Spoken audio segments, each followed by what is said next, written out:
So you can have him come down and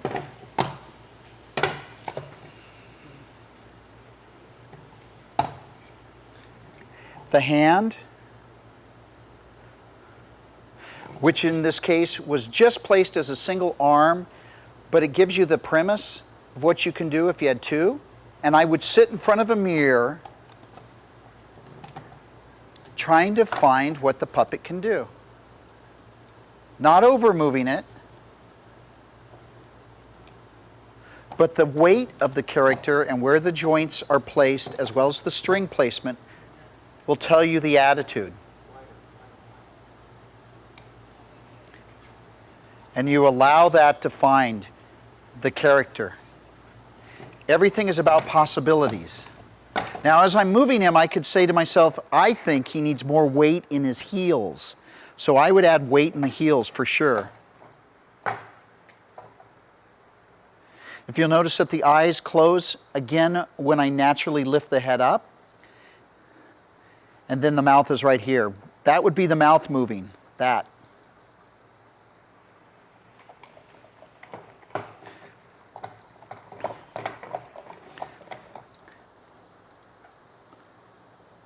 Whoop.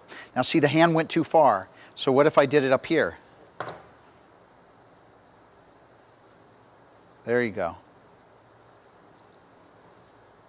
I would also add some elbow strings back here to pull that back. Let's try a bow.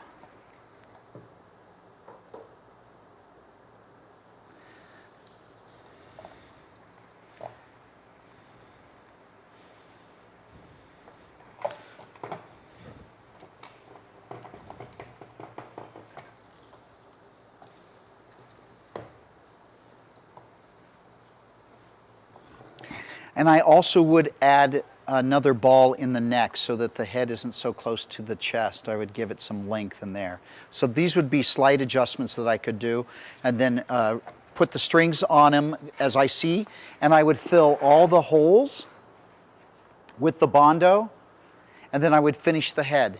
I would countersink the other pivot points, and of course I would fix the jaw. And we'll do that, and we'll show him as a completed character.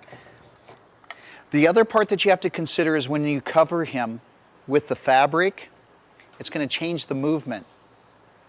So you want to make it as loose fitting as possible and get fabrics that slide easily with each other. Okay, so let me show you another character that's been finished. But again, the controller, basic airplane controller, extension of the legs from an detachable leg bar, run-through strings for the hands. It's all pretty much there. And if you put on some cool music, you could find a new dance that this character would pick up pretty quickly.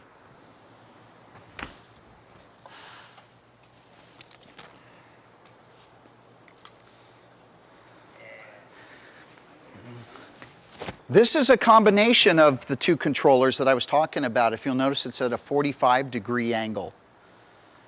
This is ergonomically more comfortable and correct for my hand. The trigger right here is the mouth that we discussed before. It's all right here. And next to my trigger are the eyebrows. So I have access to those right there. 3 strings on the head. 1, 2, 3. Those control the head. So again, the head looks up, the lip sync's always there, the eyebrows, and in this case there's a specialty string for the ears. We have a detachable leg bar, so he can do his walk. And you want to sit and walk a marionette for hours. Get used to that, because when you walk them, you make the main controller go up and down at the same point. Just like a human being, your body moves up and down as you walk. He has run-through strings, so I can control both hands with one string. Again, the audience doesn't know that. It looks very complex to them, but I'm doing it all with one string. Now, because he has eyebrows, the hand strings go through the eyebrows sometimes. They get caught behind. like that, and then it becomes in his face. I use that in the act. So if it does that, then he does that. They think it's funny. They don't realize he's getting tangled. It's okay. Okay?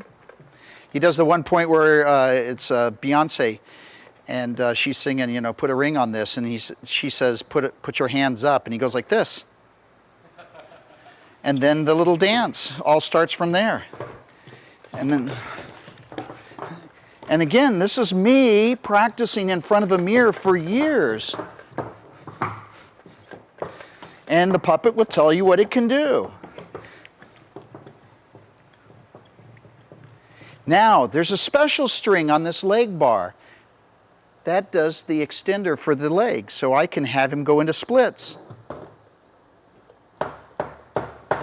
And then, because they're always so acrobatic, the puppet goes down and does chin to his toe and looks at the audience and does a take.